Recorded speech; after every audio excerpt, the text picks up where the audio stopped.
জোহানেসবার্গে শুরু হলো দুদিনব্যাপী G20 শীর্ষ সম্মেলন।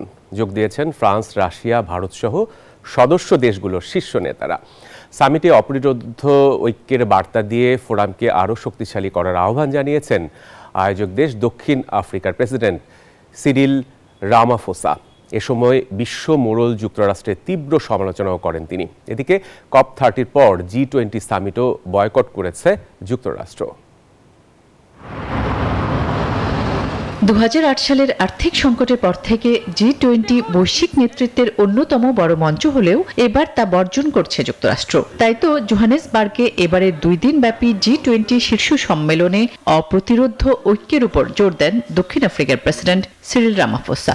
জানান, যুক্তরাষ্ট্রের বয়কটের মুখেও G20-র ঐক্য ও বহুপাক্ষিক কূটনৈতিক প্রক্রিয়া বজায় রাখার বিকল্প নেই।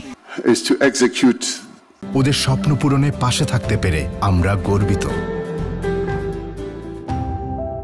যুক্তরাষ্ট্রের বয়কটের মুখেও G20 আরও শক্তিশালী করার প্রচেষ্টা অব্যাহত রাখতে হবে সদস্য দেশগুলোর। কোনোভাবেই ফোরামের সততা এবং বিশ্বাসকে দুর্বল হতে দেয়া যাবে না।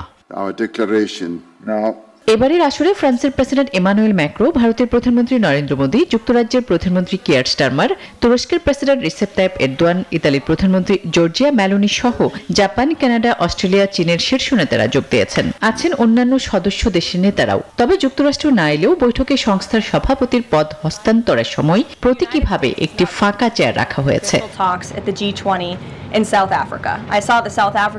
এবারে সামিটে গুরুত্ব পাচ্ছে নিম্ন আয়ের দেশগুলোর ঋণ টেকসই করা, ন্যায্য জ্বালানি রূপান্তরের জন্য অর্থায়ন এবং অন্তর্ভুক্তিমূলক প্রবৃদ্ধির জন্য গুরুত্বপূর্ণ খনিজ সম্পদ ব্যবহারের কৌশলের মতো বিষয়গুলো। এছাড়াও জোর দেওয়া হতে পারে জলবায়ু অভিযোজন, অভ্যন্তরীণ সহযোগিতার উপরও। আসমাতুলি, নিউজ 24।